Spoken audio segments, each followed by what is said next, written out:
traditionally accounting firms don't use marketing in a way. We're all mainly word of mouth, but at Rubik's we try and be in front of the pack and up to date, and we've started to use marketing now, including SEO and Google and social media, to increase our marketing and be one of the forefront leaders of accounting and wanting to do that, and realizing that it's not just word of mouth anymore, and people want their marketing from other places. So we're taking hold of that and using all sources to increase our marketing. Marketing for us is at its core communicating our proposition. And so I call that customer value proposition. But if I think a bit more deeply about that, it's really who we are and what we're about in essence. And so for our clients, can they relate to that? Does it create a connection for them when they don't know us necessarily or haven't worked with us in the past? And if we can do that and we can capture their attention and create a connection for them, then that is really the role marketing plays in our business. Sterling Grange is a holistic financial planning business. So we deal with young accumulators who are trying to grow their wealth, all the way up to retirees who are trying to protect and maintain their wealth and pass it on to future generations as well. So it's very important that we instill trust into our clients. So that is the main use of how we look at marketing at Sterling Grange. We focus on how is it going to give potential clients and current clients that ability, that financial future, whether they're growing their wealth or securing their wealth, is going to be looked after in the way that they feel comfortable with and have that settled level of trust with us straight away. How I look at marketing for our business is really to do with the brand. So we need to portray ourselves as being knowledgeable, skillful in what we do. So that can really get that trust level up. It can build that confidence in our clients that they can sleep well at night knowing what we're trying to achieve for them and that path, because financial planning isn't an upfront quick win. It is a long-term journey, making sure we are securing you for the long term and helping you along the way. So it's really important on that brand awareness, so clients can see that we're just not looking at their investments, we're looking at their cash flow, at their debts, helping them with their financial decisions, whether they're big or small along the way. And that brand is really we need to portray that to our clients. It's hard to get that over in one sentence. So we need to somehow have that as an ongoing concern, but as well as seeing that from that when our initial meetings with clients. So there's a lot of dimensions there in terms of how it works for us. So marketing, yes, is extremely important for us. I think the role of marketing in the advisory business is pretty front and central, to be honest with you. For me, I feel that every organisation, and in particular financial services, needs a marketing plan. They provide a structure, they provide an approach, and effectively what it allows you to do is to break your strategy really into two parts. The first part is acquisition. How do we get clients?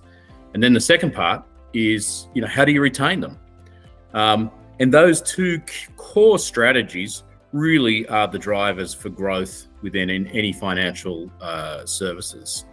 And in saying that, the great thing about having a strategy is it allows you to really focus your resources, and it allows you to start to prioritize what you should be working on, and sometimes more importantly, what you shouldn't be working on.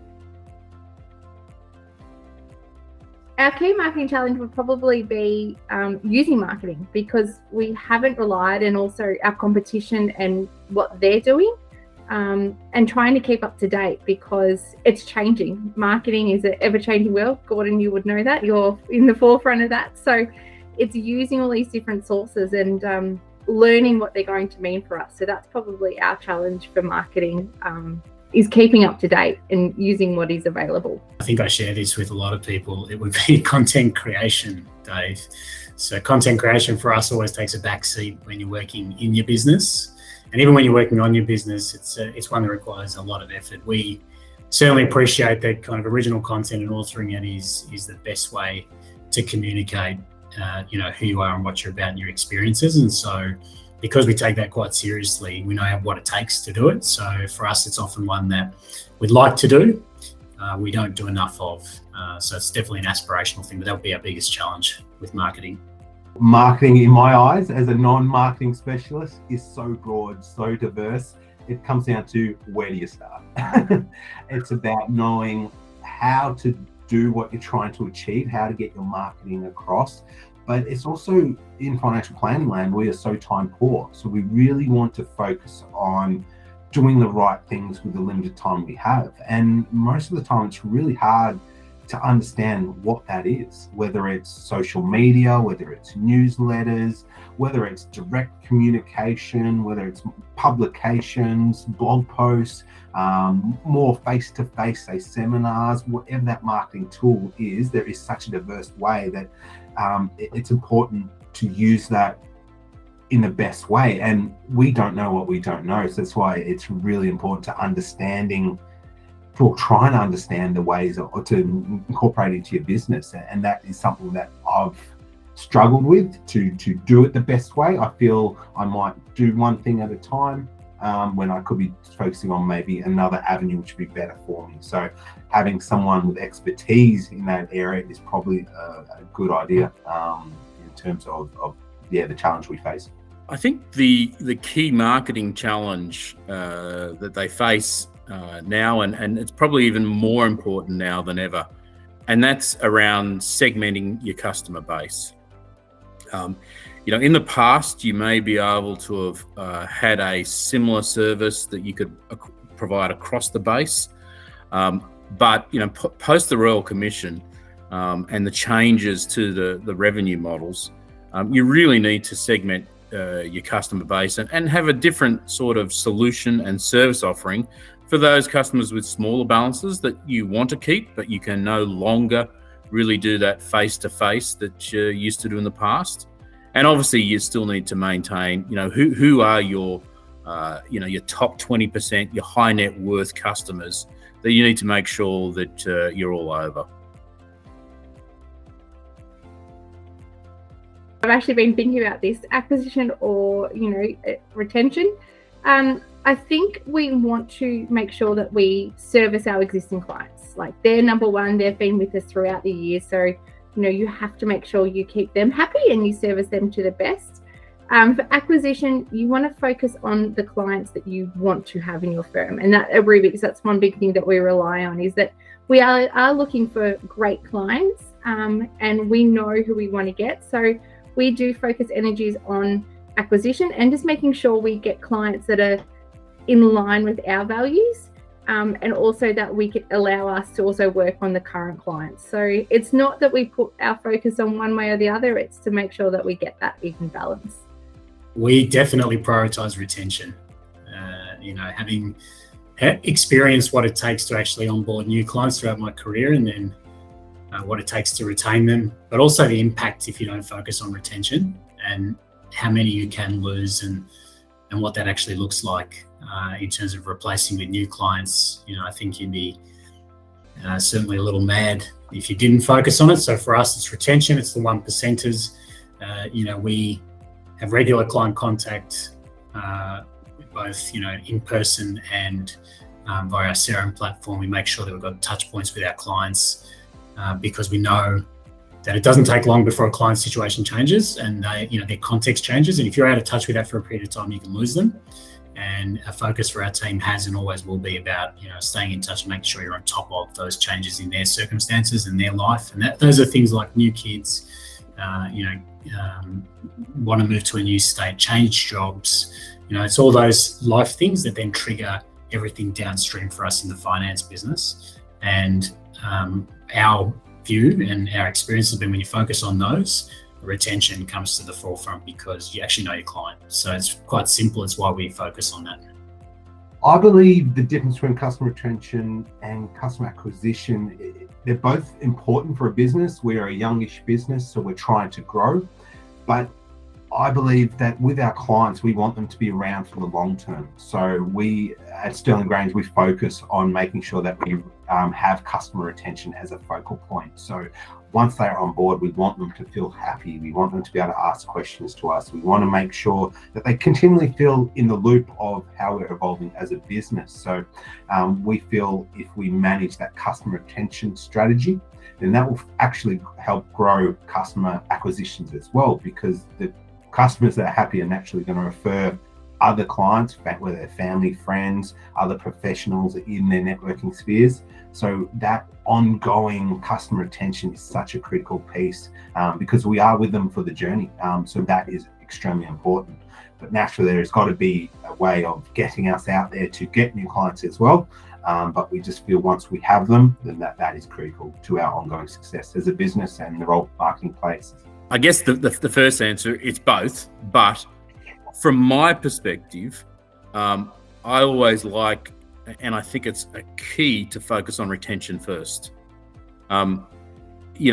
Acquisition is, it can be a very tough and it can be expensive. You have to break habits and create habits for a new member to come on board.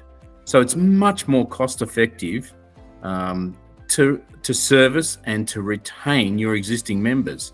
And I guess it's also important to understand that they're not mutually exclusive. So when you kind of go, oh, we're doing retention or we're doing acquisition, if you're doing retention right and you're starting to build service excellence and you're seeing that every interaction is really an opportunity with your client, you will start to build word of mouth and endorsements. And in fact, from a marketer's perspective, the best type of marketing that you can ever get in acquisition is word of mouth.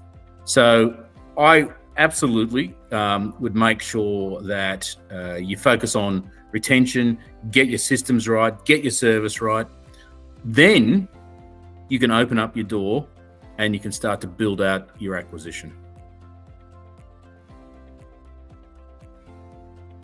How we get new clients is we've got a few different ways. So we do rely on Google and our Google AdWords and things like that. Also our Google reviews. So we do have a big emphasis on our clients giving us our great Google reviews, because people do look at Google reviews. That's probably one of the first things that people look at. So we do rely on that. Also our networking. So for us, probably our number one marketing tool at the moment is networking. So our networking groups and word of mouth of clients. So getting ourselves out there both electronically and in people's minds, and word of mouth is how we're going to do it. So that's what we rely on to acquire new clients. We talk to people, and at the essence and the core of that is a belief that if you talk to people, you'll start to create connections with them and relationships. So that's our focus. We don't typically do things like lead generation or buying leads. We don't play in that space. We very much focus on building relationships with clients and finding ways to expand our networks. The other bit is we focus on strategy for a client. So what we find is a lot of people in our industry focus on doing the immediate transaction and meeting the need for the client. What we do is, whilst we've got one eye on what the client needs right here, right now, we have everything else on the strategy.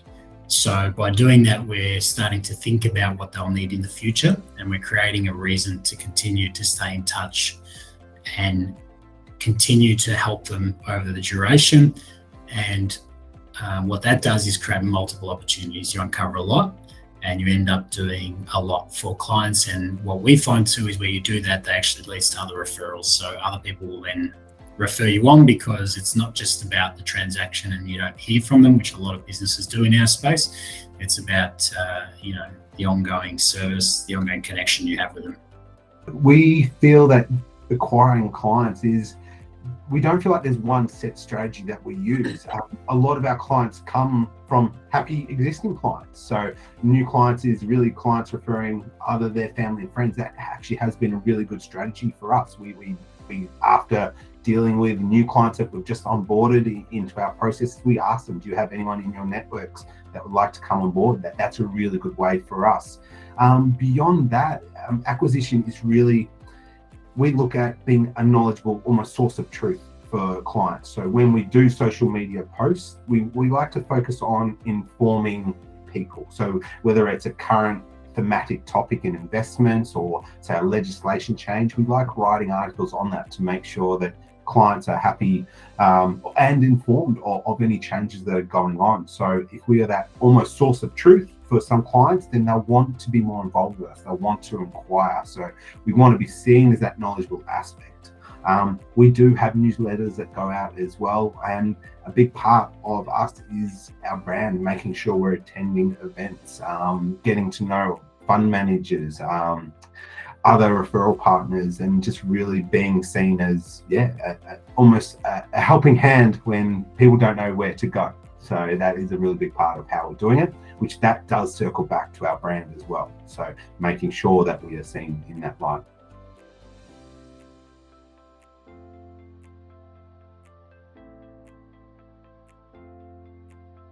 Two key ones, networking groups. So we're part of local networking groups and also some formal ones which you would have heard of, like BNI and Fresh and the like. And again, at the core of that is working with like-minded people who want to look after their clients and really building a network and expanding your reach. And so if more people know what you do and how you do it and how you go about it, they're likely to actually refer on to you. So we work in one part on creating really good referral sources.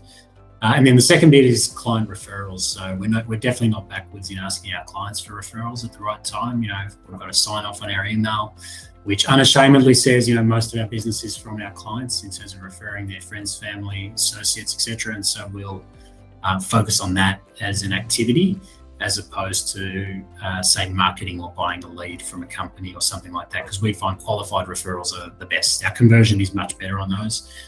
It is less impressive when it's a website lead or something like that. So marketing activities we implement, they start really, we have a monthly newsletter for our ongoing clients to keep on track with latest news, investment themes, something that might engage a bit of client sort of inquiries, which is quite nice. Every now and then we'll do social media posts, and we really try to focus on them being relevant to what's happening. So right now we've done a few posts recently on inflation or interest rates, as that is a very big topic that people are trying to get their heads around, and even property in terms of where that is perceived going into the future and how that might affect your overall wealth. So that's an important thing. Another important thing that I personally do is attend a lot of networking meetings. So face-to-face almost presentation of my brand to other professionals, making sure that, if I can help of any other clients out there that I want to be sort of present and be able to assist them in any way to fill the gaps, because we're experts in the areas we're experts, and some people do need to look for other people to help them. Other activities is really just if there is a big, say, for example, like the budget, that's important. We'll do a write-up on that. So bigger events that might have a lot of questions, we want to be responsive to that, whether that's a direct email to our client base or, say, a YouTube video or even a social media quick post. There's something just to try and be ensuring that we're keeping on times of, market themes as they come out. Well, when I am looking at what are the key marketing activities that an organisation needs to undertake, and how can they achieve their goals, I'm thinking the first thing is, and for me it's always been about know your customer. Do the analysis, dig down deep. If you have research, if you have feedback, dig into that. The thing that I'm kind of always thinking about with strategy is you need to build it off a base of hard analysis and research. If you're just building strategy and you kind of go, oh God, we've got to have a strategy. If you don't have the analysis, if you don't have the research, it's just opinion. the analysis gives you the base to drive out good strategy. And so for me, when I'm thinking about doing a strategy, I always say, what's our competitive advantage? Well, we're going to know our customers, we're going to know our target market better than the competition. And in saying that, I like to try and dig down deep and understand what are the drivers of acquisition and what's stopping them coming on board.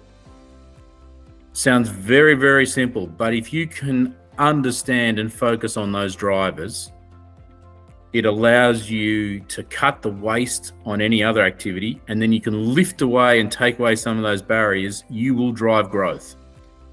For me too, when I'm kind of thinking about a focus, what they should be implementing, I actually kind of look at, it's all about building the relationships. It's not actually about the transaction. How do we start to build relationships? How do we become a giving organization? There are so many organizations there that they just want to kind of go, hey, come on board, let's do the transaction and take. Where you start to build a deep relationship, where you build trust, is where you give, you help, you nurture, you monitor. It's about building that relationship. And that is the single most, for me, for financial advisors, the most important part. When a client goes and sees a financial advisor, what they're really doing is they're passing over their problem and sharing their problem with the financial advisor. And that will always be way more powerful than going directly into an investment. Everyone wants to share a problem. They want to give it away. They want help. So when I'm thinking about financial advice, that is a key area I think they need to focus on. I mean, as I said before, I'm a huge believer in segmentation. So, you start digging down, your customer base, you start to segment, you find out what their problems are, you find out what opportunities you can provide. And to me, it's about keeping it to those simple basics. I guess it is client acquisition, and how much, new clients that we receive, or activity, more inquiries or things like that. Also our LinkedIn posts and our Facebook posts, how much, likes that we generate or comments. But also, it's mainly how many client inquiries that we do get.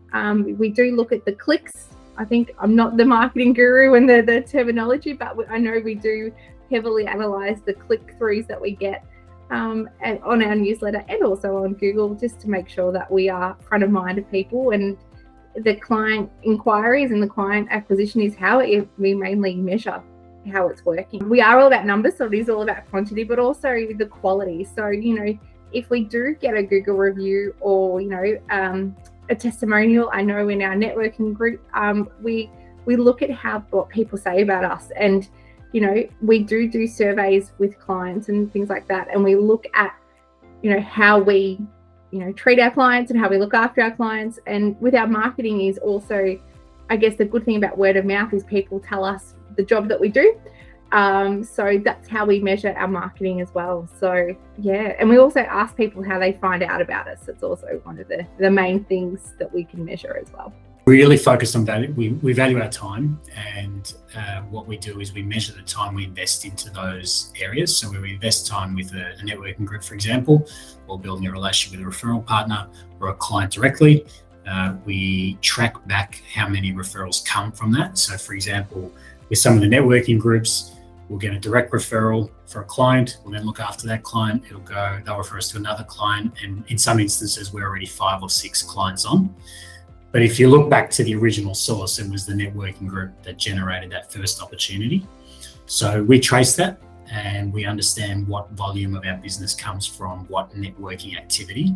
And then the other overlay we do is sort of what, if we think just financially for a second, we think about the revenue that we generate from that, and we equate that back to the time we invest, and then try to get a feel for which area is the best investment of our time financially. Then we overlay what we enjoy doing, of course, too. So sometimes it's not just about the dollars and the cents, it's about where you enjoy spending your time. And for us, it's really important. So everything on balance. But, are we perfect in that space? No, there's more to do to track that and get really granular about it. But, we do track it to a degree. And if you said to us, how much have you generated in your networking group? I can tell you that over the last 5 years, or how many clients have been referred by other clients, I can tell you that as well. So we feel that's really important. Otherwise, how do you know? How do you know it's working? I mean, it might feel good, but you may not be generating any sort of benefit to your business. So that's our approach. I guess it comes down maybe to a few more inquiries. So whether that's inquiries from new clients, that is obviously a really good response. We're happy if that ticks up.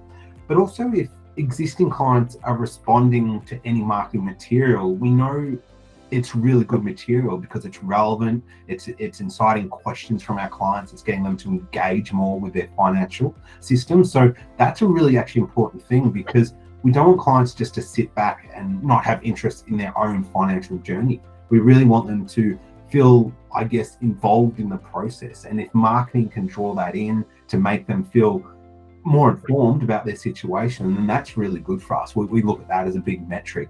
And naturally, end of year as well, having a good retention of clients. So clients will come, clients will go, but just making sure that if they're staying on, then that is a big point for us as well. We want to make sure our clients are happy and serviced in the way that they're achieving their goals. So there's nothing really where we're looking at in terms of financial. It's more of interaction from clients. I think that's how we, at the moment, engaging our marketing success.